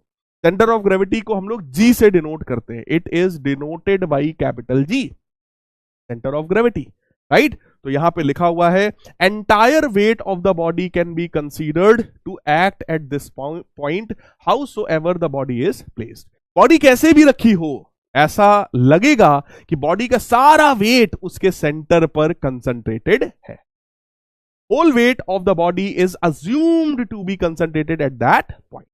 मेरे प्यारे बच्चों, एक चीज सोचो, अगर एक मेरे पास स्फीयर है तो इस स्फीयर का जो सेंटर ऑफ ग्रेविटी है, बोलो वो कहां पर होना चाहिए? अगर ये स्फीयर है, स्फीयर का सेंटर ऑफ ग्रेविटी कहां पर होना चाहिए? बताओ, स्फीयर का सेंटर ऑफ ग्रेविटी कहां पर होना चाहिए? फटाफट बताओ। शौर्य ने कहा सर सेंटर ऑफ ग्रेविटी का एक इजी डेफिनेशन दे दो ना प्लीज। तो centre of gravity is that point of the body at which whole weight of the body is assumed to be concentrated. जिस पॉइंट पर बॉडी का सारा वेट कंसंट्रेटेड माना जाए, जिस पॉइंट के अबाउट हर एक पार्टिकल का टोटल मूवमेंट 0 के बराबर हो जाए, उस पॉइंट को सेंटर ऑफ ग्रेविटी कहा जाता है। So it is that point about which the total sum of movements of the weights of all particle constituting the body is 0, है ना। आप ऐसी डेफिनेशन लिखो, सिंपल सी डेफिनेशन, है ना। पॉइंट दिमाग में एकदम क्लियर रखो। सारा वेट जिस पॉइंट पर कंसंट्रेटेड हो उसी को हम लोग क्या बोलते हैं भैया? को बोलते हैं सेंटर ऑफ ग्रेविटी। तो सभी का आंसर सही है, सभी ने बिल्कुल सही बताया कि सेंटर ऑफ ग्रेविटी यहां पर हो जाएगा उस स्फीयर का सेंटर। ये जो सेंटर दिख रहा है ना, ज्योमेट्रिकल सेंटर जिसको बोलते हो, यही इसका सेंटर ऑफ ग्रेविटी भी है। अब मैं आपसे कहूं कि यार ये एक स्क्वायर है, इस स्क्वायर का कहां होगा? तो एकदम सिंपल सी बात है, स्क्वायर के डायगोनल्स का जो इंटरसेक्शन पॉइंट होता है, स्क्वायर के डायगोनल्स का ये जो इंटरसेक्शन पॉइंट होता है, ये वाला पॉइंट, ये जो पॉइंट है वो स्क्वायर के केस में क्या कहलाएगा? Centre of gravity. क्लियर है?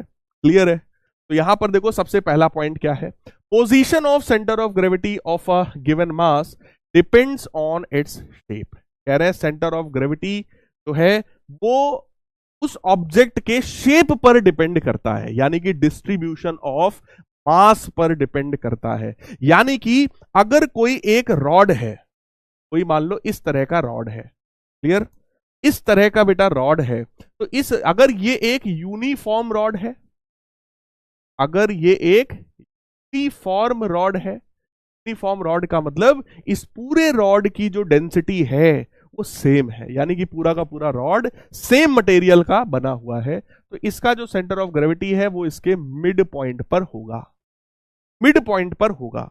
लेकिन अगर मैं आपको दूसरा एग्जांपल दूं, जहां पर ये एक रॉड है जो कि आधा रॉड मान लो बना हुआ है एल्यूमिनियम का, आधा रॉड बना हुआ है एल्यूमिनियम का, और इधर का जो आधा रॉड है ये बना हुआ है आयरन का।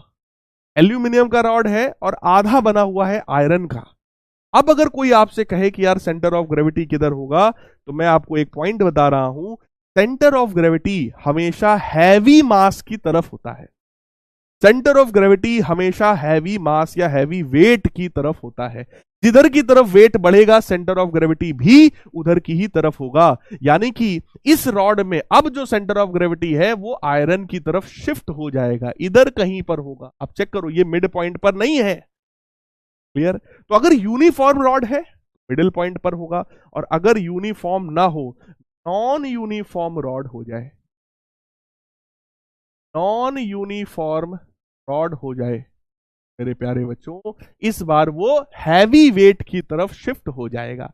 तो सेंटर ऑफ ग्रेविटी हमेशा हैवी वेट की तरफ होता है। एक तरफ मान लो आप में से एक बच्चे को बैठाला जाए, एक तरफ मैं खड़ा हूं, ठीक है, मेरा मास है 100 किलो, आपका मास है मान लो 40 किलो, 50 किलो, 60 किलो, मान लो आपका मास है 60 किलो, राइट। 60 केजी आपका मास है, 100 केजी मेरा है। अब अगर मैं पूछूं कि हम लोगों का ये जो सिस्टम है, इस सिस्टम का सेंटर ऑफ मास कहां होगा, वो सेंटर ऑफ मास मेरी तरफ शिफ्ट हो जाएगा। अगर डिस्टेंस हमारे बीच का है मान लो 100 सेंटीमीटर, मेरा मास 100 केजी, इनका मास 60 केजी, तो अब सेंटर ऑफ मास या सेंटर ऑफ ग्रेविटी मिडिल में नहीं होगा, वो मेरी तरफ शिफ्ट हो जाएगा, वो मेरी तरफ शिफ्ट हो जाएगा। क्या ये पॉइंट समझ में आया? ये पॉइंट आपको सेलिना वाली बुक में मिल जाएगा, है ना। एग्जाम्पल्स को जरा पढ़िएगा। फिर अगला है, it is not necessary that centre of gravity always be with in the material of a body. यानी कि ये जरूरी नहीं है कि सेंटर ऑफ ग्रेविटी हमेशा बीच में ही हो, जैसे यहां पे दिखा रहे हैं यहां बीच में है, लेकिन जरूरी नहीं है। अभी मैंने पीछे एग्जांपल दिया था, अगर एक स्फीयर की बात करें तो स्फीयर में सेंटर ऑफ ग्रेविटी कहां होता है? सेंटर पर होता है। किसी एक रिंग की बात करें, रिंग समझते हो ना, रिंग, कड़ा, कड़ा ले लो, कोई कड़ा हो, कड़े में अगर कोई पूछे सेंटर ऑफ ग्रेविटी कहां है, तो मिडिल पॉइंट पर होता है, हवा में, राइट। तो सेंटर ऑफ ग्रेविटी जरूरी नहीं है कि बॉडी के अंदर ही हो, वो बॉडी के बाहर भी हो सकता है। बोलो यार, समझ आया क्या? समझ आया क्या? एग्जाम्पल पढ़िएगा, ठीक। तीसरा पॉइंट क्या है? By the concept of centre of gravity, a body of weight W can be considered as a point particle of weight W at its centre of gravity. यानी कि किसी भी बॉडी का टोटल वेट उसके centre of gravity पर हम मान सकते हैं। इसीलिए अभी तक जैसे जितनी भी बॉडी थी, कोई मान लो बॉल है, तो उस बॉल का वेट हमेशा ऐसे दिखाया जाता है कि भैया बॉल का वेट ये लग रहा है, बॉल का जो पूरा वेट है उसके सेंटर ऑफ ग्रेविटी पर ही मान लिया जाता है। अब देखो, अलग अलग बॉडीज में बेटा सेंटर ऑफ ग्रेविटी अलग अलग होता है। जैसे कोई भी अगर थिन रिजिड रॉड है, यूनिफॉर्म रॉड की बात हो रही है, यूनिफॉर्म रॉड है तो सेंटर ऑफ ग्रेविटी उसके मिडिल पॉइंट पर होगा। अगर कोई क्यूब है तो डायगोनल्स के इंटरसेक्शन पॉइंट पर होगा। स्क्वायर प्लेट है तो डायगोनल्स के इंटरसेक्शन पॉइंट पर होगा। रेक्टेंगुलर प्लेट है तो भी डायगोनल्स के इंटरसेक्शन पॉइंट पर होगा। इन सभी में देखो बहुत सिंपल है, राइट। अब यहां से खेल शुरू हो रहा। अगर कोई ट्रायंगुलर प्लेट है, कोई ट्रायंगल है, ट्रायंगल में कोई पूछे सेंटर ऑफ ग्रेविटी कहां है, तो आपको बोलना चाहिए सेंट्रॉइड पर है। सेंट्रॉइड क्या होता है? That is intersection of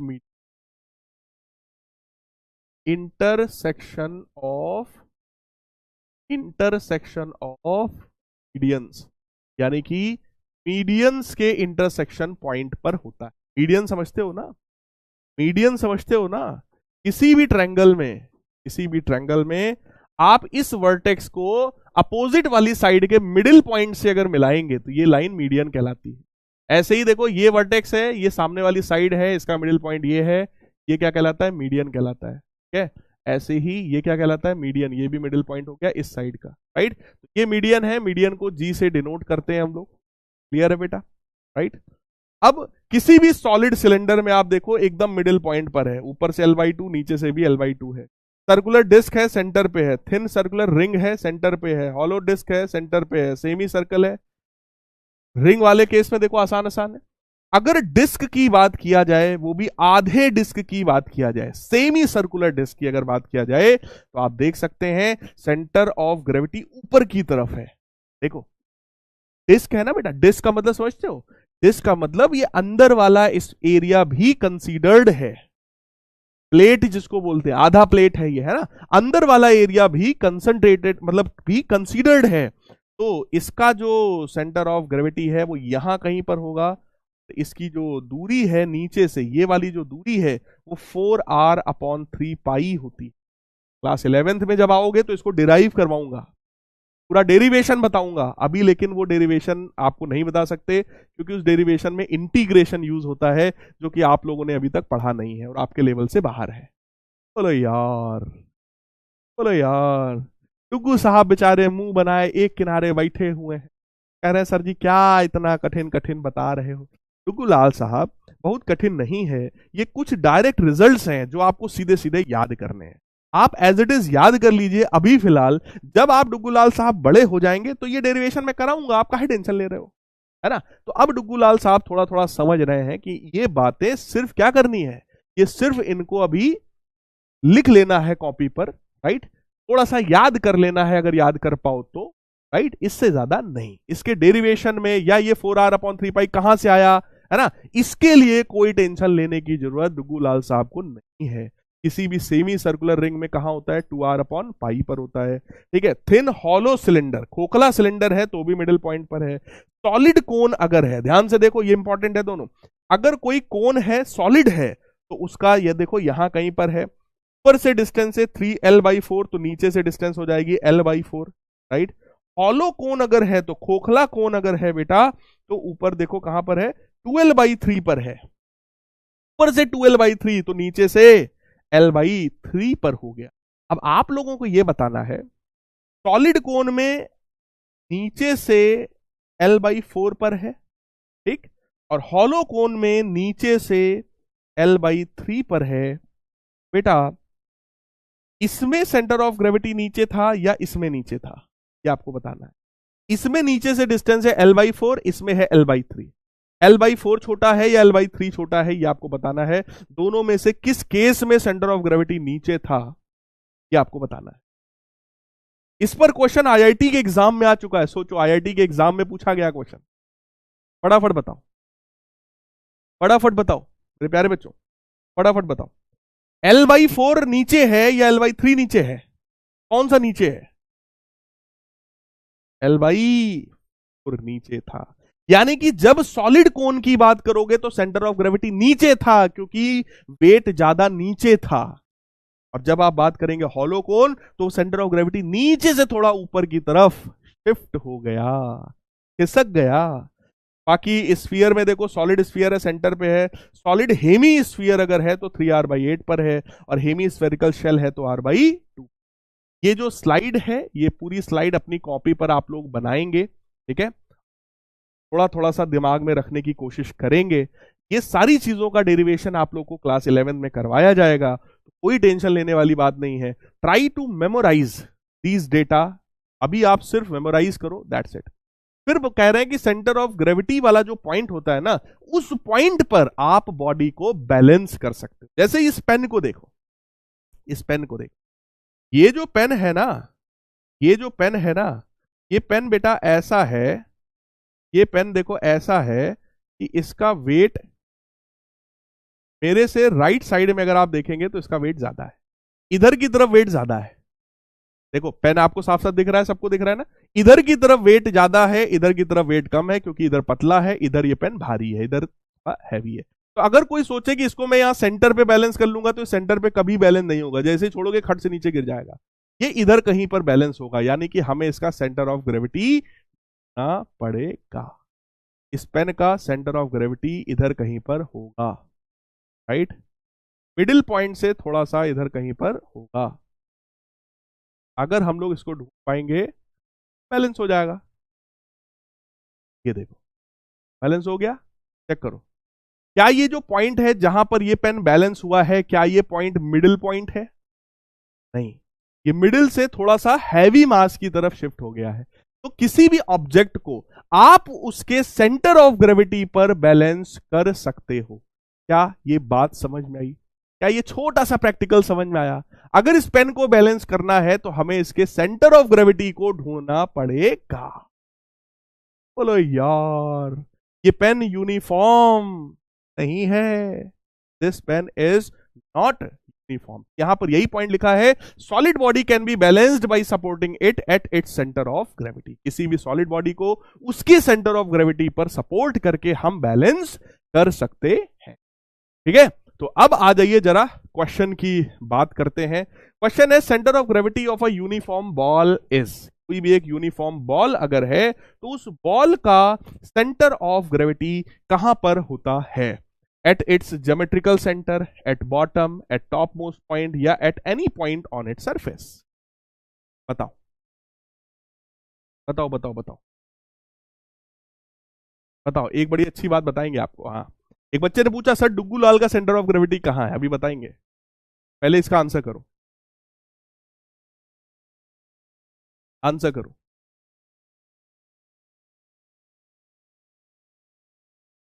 centre of gravity of a uniform ball, अगर कोई बॉल है तो सेंटर ऑफ ग्रेविटी उसके कहां पर होगा भैया? सेंटर पर होगा, यानी कि it's eight its geometrical centre, उसके ज्योमेट्रिकल सेंटर पर ही सेंटर ऑफ ग्रेविटी उसका होगा। राइट, 88.43% बच्चों ने सही किया है। फरहान राज ने क्वेश्चन को एकदम जल्दी से सही कर दिया है। अगला क्वेश्चन जरा पढ़ो। Centre of gravity of a hollow cone of height h, एक हॉलो कोन है, खोखला कोन है, ठीक है, हॉलो कोन का जो सेंटर ऑफ ग्रेविटी है ऑफ हाइट h, इस कोन की जो हाइट है भैया वो h के बराबर है, ये हाइट h है, ठीक है, is at distance x from the vertex. तो इसका जो सेंटर ऑफ ग्रेविटी है वो मैंने आपको बताया यहां कहीं पर होता है, ऊपर से उसकी डिस्टेंस कितनी है? x के बराबर है। तो आपको बताना है कि ये x कितना होता है, ये x मेरे प्यारे बच्चों कितना होता है, ये x की वैल्यू कितनी होती है, फटाफट बता दो। हाँ, फटाफट बता दो। हॉलो कोन में कहां पर है और सॉलिड कोन में कहां पर होता है? अभी मैंने पीछे इस बात पर एम्फसाइज किया था। सॉलिड कोन में नीचे से h/4 पर होता है, नीचे से h/4 पर होता है, तो ऊपर से 3h/4 पर होगा। अगर ये हॉलो कोन हो, नीचे से h/3 पर होगा, ऊपर से h/3 पर हो जाएगा। राइट, सी ऑप्शन सही है। ओहो, 47.8 यानी 48% बच्चों ने सही किया है। अब्दुल्ला जफर साहब ने सबसे पहले क्वेश्चन को सही किया है। अब्दुल्ला साहब आपने तो ध्यान से समझा, बाकी बच्चों ने शायद नहीं समझा। अगर हॉलो कोन है, सेंटर ऑफ ग्रेविटी यहां कहीं पर है, ऊपर से कितनी दूरी पर है बेटा? 12/3 पर है, 12/3 पर है। वही हमसे यहां पूछा गया है कितनी हाइट पर है। अगर टोटल हाइट h है तो 2h/3 हो जाएगा बेटा, है ना? तो 2h/3 is the right answer. Next, ध्यान से करना, ये मैं बता चुका हूं। कह रहे हैं centre of gravity is dash when it is a hollow cone. अगर कोई हॉलो कोन हो जाए तब सेंटर ऑफ ग्रेविटी का क्या होगा, बताओ। सॉलिड कोन में देखो, ये वो कोन है, ये वो कोन है,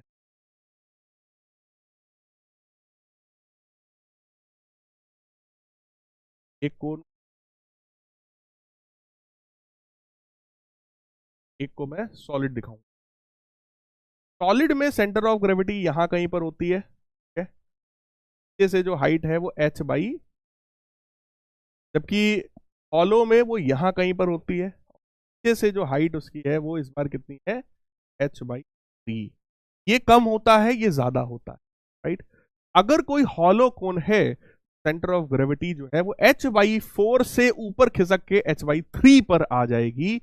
will be raised the base, it will be raised from the base, base से थोड़ा ऊपर खिसक जाएगी, ठीक है, यहां नीचे से ऊपर खिसक जाएगी, बेस से ऊपर खिसक जाएगी। ए ऑप्शन बिल्कुल सही है। 64% बच्चों ने बिल्कुल सही जवाब दिया है। क्या बात है। अलग सर, अभिजीत, कशिश, मोनिका, वेदांश, आदित्य यादव, सभी बच्चों ने बिल्कुल चकाचक सही जवाब दिया है। नेक्स्ट क्वेश्चन देखो, क्वेश्चन देखो, बढ़िया प्यारा क्वेश्चन है। गलती ज्यादातर लोग कर दोगे गलती। The resultant movement of couple, couple का मूवमेंट निकालना है। If two equal forces each of 6 newton, 6 newton के दोनों फोर्सेज हैं, are acting at a distance of 3 centimetre each from the centre. Centre से अगर 3 सेंटीमीटर की दूरी पर दो फोर्सेस हैं, सेंटर से 3 इधर, सेंटर से 3 इधर, दो फोर्सेस हैं, दोनों की वैल्यू है 6 न्यूटन के बराबर। आपको बताना है कि भैया मोमेंट ऑफ कपल कितना होगा। What is moment of couple? Centre से 3 सेंटीमीटर इधर, 3 सेंटीमीटर इधर, एक फोर्स ये रहा भैया 6 न्यूटन का, एक फोर्स ये रहा 6। कपल का फॉर्मूला मैंने आपको बताया, force into perpendicular distance between the forces. दोनों फोर्स के बीच का परपेंडिकुलर डिस्टेंस है 6 सेंटीमीटर। सेंटीमीटर है, 100 से डिवाइड करेंगे मीटर में आएगा। आंसर इज 36/100 यानी कि 0.6 के 0.36 न्यूटन के बराबर, राइट, 0.36 न्यूटन मीटर के बराबर।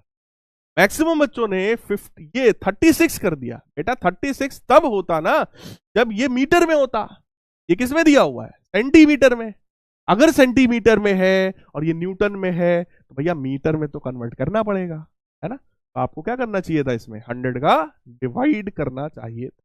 अर्श ने बिल्कुल सही जवाब दिया है। क्या आपको मेरी बात समझ? देखो मैं अगर क्वेश्चंस यहां पे लाता हूं ना, मैं हर क्वेश्चन में कुछ नया होता है मेरे, मैं कोई भी चीज जबरदस्ती रिपीट नहीं करता। हर क्वेश्चन में कुछ नया सिखाने की कोशिश तो मैं करूंगा। इस क्वेश्चन से तुम्हें क्या सीखने को मिला कि भैया अगर सेंटीमीटर है तो यूनिट का ध्यान रखना पड़ेगा, राइट, है ना। चलो यार, चलो अब ये क्वेश्चन है, मैं आपको ये क्वेश्चन होमवर्क में दे रहा हूं, आप इसको पढ़िएगा। सोल्यूशन भी मैंने आपको दिया हुआ है इसका, राइट। होमवर्क में सबसे पहले जो मैंने आपको अभी क्वेश्चन दिया हुआ है, अगला होमवर्क आपका क्या है, नोट आपको करनी है। मैंने आपको क्लास में पढ़ाया है, आपको उसके बनाना है, राइट। और नेक्स्ट होमवर्क है आपको रिवाइज करना है कंसेप्ट्स को। जितना मैं आपको 3 लेक्चर्स में पढ़ा चुका हूं, वो तीनों लेक्चर के सारे कंसेप्ट्स को आपको क्या करना है, रिवाइज करना है। के साथ साथ ये मॉड्यूल आता है, ठीक है, ये हमारा आईसीएससी फिजिक्स क्लास 10th का मॉड्यूल है, लेटेस्ट मॉड्यूल है। ये मॉड्यूल अगर आप लोगों के पास है तो बहुत अच्छी बात है, नहीं है तो आप ले सकते हैं। इस मॉड्यूल में बहुत अच्छे अच्छे क्वेश्चंस हैं, जिससे मैं अभी आगे आपको अगली क्लासेस में आगे की क्लासेस में मैं आपको इस मॉड्यूल के थ्रू वर्क दूंगा, राइट। तो आप उस मॉड्यूल से देख देख करके क्वेश्चन कर सकते हो, उसमें बड़े अच्छे अच्छे लेवल के क्वेश्चन, राइट है। तो मेरे प्यारे बच्चों, ये थी हमारी आज की क्लास। बताइए कैसा लगा आप सभी को आज की क्लास में? फटाफट जरा एक बार चैट बॉक्स में हो जाए, कैसा लगा आज की क्लास? बहुत सारे कंसेप्ट्स हम लोगों ने किया है, सारे कंसेप्ट्स को कवर किया है। अगली क्लास जो आएगी उसमें हम लोग सर्कुलर मोशन पढ़ेंगे, है ना। और जो डीएचए आपको मिलेगा, लेकिन वो डीएचए मैंने आज सर्कुलर मोशन का डीएचए आपको दिलवाया है, राइट। देखते हैं कितने बच्चे हैं जो सर्कुलर मोशन का डीएचए कर पाएंगे, है ना। आपके स्कूल में कहीं ना कहीं तो आपने सर्कुलर मोशन अभी तक पढ़ ही लिया होगा, और सर्कुलर मोशन वैसे भी बहुत आसान टॉपिक होता है। आज का डीएचए मैंने सर्कुलर मोशन पे दिया हुआ है, देखते हैं कितना सही कर पाते हो। बाकी सोल्यूशन तो सारा आपको मिल ही रहा है ना। अगली क्लास में तो मैं आपको हर एक चीज 100% पढ़ाऊंगा ही पढ़ाऊंगा, है ना।